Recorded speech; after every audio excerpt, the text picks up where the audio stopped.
നമ്മുടെ ദേശീയ ഉത്സവമാണല്ലോ ഓണം. അപ്പൊ ഞാനാണെങ്കിൽ അത്തപ്പൂക്കളം ഇടാനായിട്ട് അത്തപ്പൂക്കളം ഇട്ടോണ്ടിരിക്കുവായിരുന്നു അത്തത്തിന്റെ തലേദിവസം.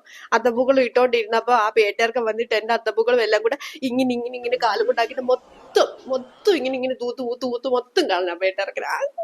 ആ ചെറുക്കൻ പറയുമ്പോ ആ ചെറുക്കന്റെ പ്രമാണം ഞാൻ എടുത്തോണ്ട് വന്ന അത്തപ്പൂക്കുളത്തിനകത്ത് ഡിസൈൻ ഉണ്ടാക്കി വെച്ചപ്പോ അവരുടെ അവിടെ വെള്ളം കയറിയപ്പോഴ് അവര് എടുത്ത് കളഞ്ഞേക്കുന്ന ഞാൻ നോക്കിയപ്പോ പ്രമാണമെല്ലാം വെളിയില. നനഞ്ഞെന്നും പറഞ്ഞ് മൊത്തം എടുത്ത് കളഞ്ഞേക്കോ, പ്രമാണമെല്ലാം വെളിയില്. അതുമാ നട്ടറാ വെയിലത്ത്. ഞാൻ അപ്പൊ ഓർത്തത് വേണ്ടാലോ നോക്കിട്ട് ഞാൻ അത്തപ്പൂക്കളത്തിന് നല്ല ഡിസൈൻ കിട്ടുമല്ലോ, നമ്മൾ പേപ്പറും പിന്നെ നീല മഷിയെല്ലാം അതിലുള്ള നല്ല ഡിസൈൻ കിട്ടുമല്ലോ നോക്കിട്ട് ഞാൻ അത്തപ്പൂക്കളത്തിനകത്ത് ഡയമണ്ട് ഷേപ്പ് കട്ട് ചെയ്തിട്ട് പൂക്കളത്തിന്റെ നടുക്ക് ഞാൻ വെച്ചതാ. അവനാണെങ്കിൽ അതെല്ലാം മൊത്തം അത്തപ്പൂക്കളം കളഞ്ഞു മൊത്തം.